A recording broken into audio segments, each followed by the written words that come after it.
Daniel walked the same street every morning. From his apartment to the grocery store, then back home. Always with headphones. Always looking down.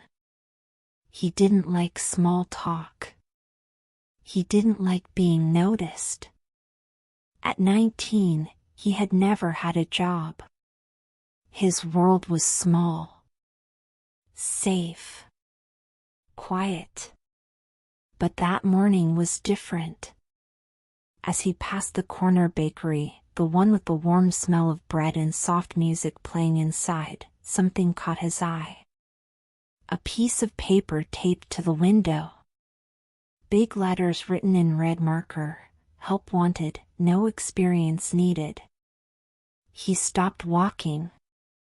For a long moment, he just stood there, staring. His heart started beating faster. No experience needed. That meant him. Maybe. Possibly. He took a breath, then kept walking. At home, he tried to forget about it. But the words followed him. While he made toast.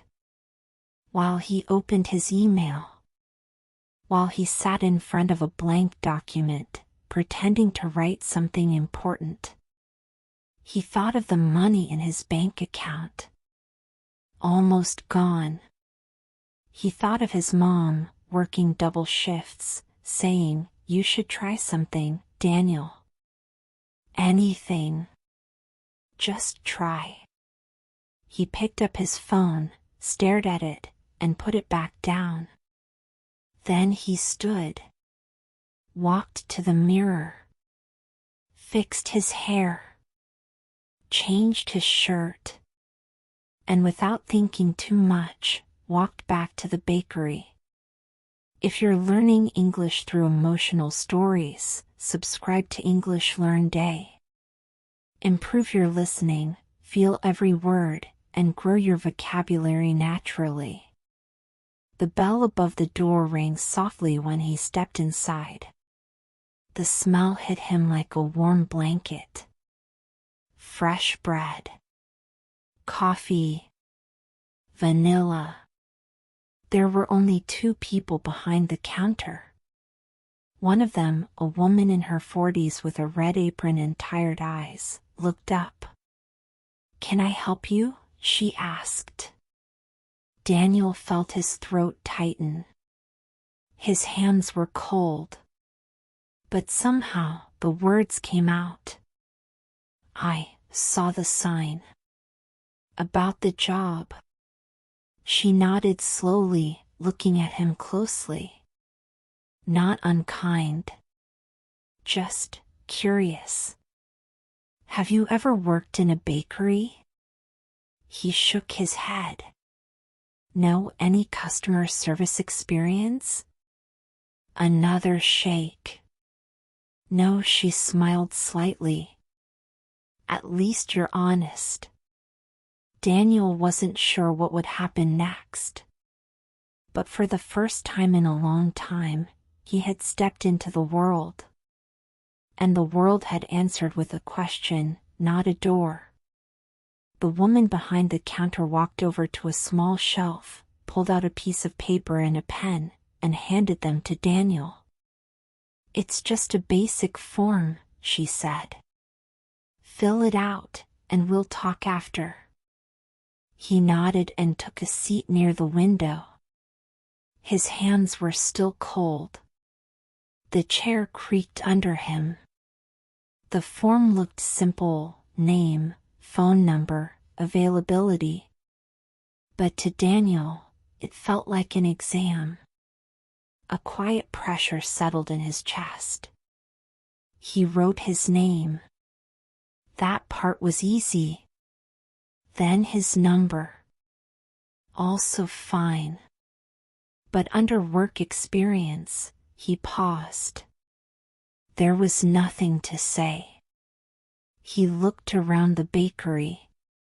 A woman with a stroller ordered a croissant. A man in a suit picked up coffee and left. Everything seemed so normal, so easy. Meanwhile, Daniel stared at a blank space on the paper, trying not to sweat. He finally wrote, "No formal experience, but I'm ready to learn." It sounded weak. He wanted to cross it out. But he left it. Under availability, he wrote anytime. He had time. What he didn't have was confidence. He turned the page.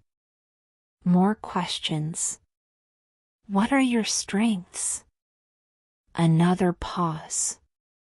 His mind screamed, none. But he forced himself to write, good listener. Careful. Always on time. That felt true, even if small. The next question hit harder. What motivates you to work? He stared at it for a long time. Then he wrote slowly, I want to stop being afraid. When he finished, he looked over the form. It wasn't perfect. It didn't say much. But it said something. He stood, walked back to the counter, and handed it over. The woman took it, scanned the first page, then looked at him again. Daniel, right? He nodded. I'm Maria, she said. I'm the owner. We've had a lot of people ask about this job. But not many walk in shaking and still finish the form. That says something. He didn't know what to say, so he smiled nervously. She looked at the back of the form. Read the line about fear. Then nodded slowly. Come back tomorrow at 7 a.m. Bring comfortable shoes. Daniel blinked. So, I got the job? Maria smiled. You got a chance. Let's see what you do with it. Daniel barely slept. He set 3 alarms, just in case, and woke up before the first one rang. His stomach felt tight. Not from hunger, but from nerves. He dressed carefully, picked the most neutral clothes he had, and tied his shoes like he was preparing for something serious. Outside, the sky was still dark. The streets were quiet. As he walked to the bakery, his thoughts raced. What if I drop something? What if I say the wrong thing? What if they laugh at me? What if I fail before I even begin? He almost turned around twice. But when he reached the door, it was already unlocked. He pushed it open and stepped inside. Maria was behind the counter, putting muffins on a tray. She looked up and nodded. You're early. Good start. Daniel smiled weakly and stepped closer. The warmth of the ovens filled the space. The smell of fresh bread made the air feel soft. Maria handed him an apron. Today you watch. Tomorrow you do. Just stay close. Ask questions. And if you drop something, clean it up and keep going. Deal? Daniel nodded. Deal. The first few hours were a blur. He watched as Maria took orders, smiled at customers, moved like she had done this her whole life. Daniel stood nearby, trying to stay out of the way. He noticed things, the way people ordered the same pastry every morning, the way regulars always said thank you, the way one little girl waved every time she left. It wasn't just a bakery. It was a rhythm. A place people returned to. a kind of neighborhood comfort. Maria showed him how to make coffee, how to heat croissants without burning them, how to bag cookies quickly without breaking them. He got one order wrong, gave a cheese roll instead of chocolate, but the customer laughed and said it was fine. Daniel apologized 3 times anyway. By noon, his feet hurt and his shirt had flour on it. But he was still there. Still standing. Still trying. When Maria handed him a sandwich during his break, he thanked her and said, "This is harder than I thought." She smiled. "It usually is. But you're doing fine." And for the first time in a long while, Daniel believed her. It was Daniel's second full day. He still moved slowly, still checked every step twice. But he remembered the coffee instructions. He learned how to fold the bags correctly. He started to recognize the names of customers who came every morning. Maria gave him a little more space now. She still watched, but from a distance. It felt like trust. Around 10:30 a.m., the line got longer than usual. A group of construction workers came in all at once, joking loudly and ordering fast. Maria was helping someone at the back counter, and Daniel stepped up. His heart beat faster, but he greeted them as best he could. One man ordered 4 coffees and 3 ham and cheese sandwiches. Daniel repeated the order, tried to stay calm, and moved quickly to prepare it. It all felt smooth until it didn't. When he handed the bag over, the customer looked inside and frowned. "This isn't ham and cheese," he said. "This is tomato and egg." Daniel froze. He looked at the tray behind him. The right sandwiches were still there. He had grabbed the wrong bag. I'm sorry," he stammered. "Let me fix it." The man sighed, not angry but clearly in a hurry. "We don't have time, kid. Just forget it." Daniel stood still, unsure what to do. Maria walked over, took one look, and calmly handed the correct bag to the man. "On the house," she said with a smile. "Thanks for your patience." The man nodded and walked out with the group.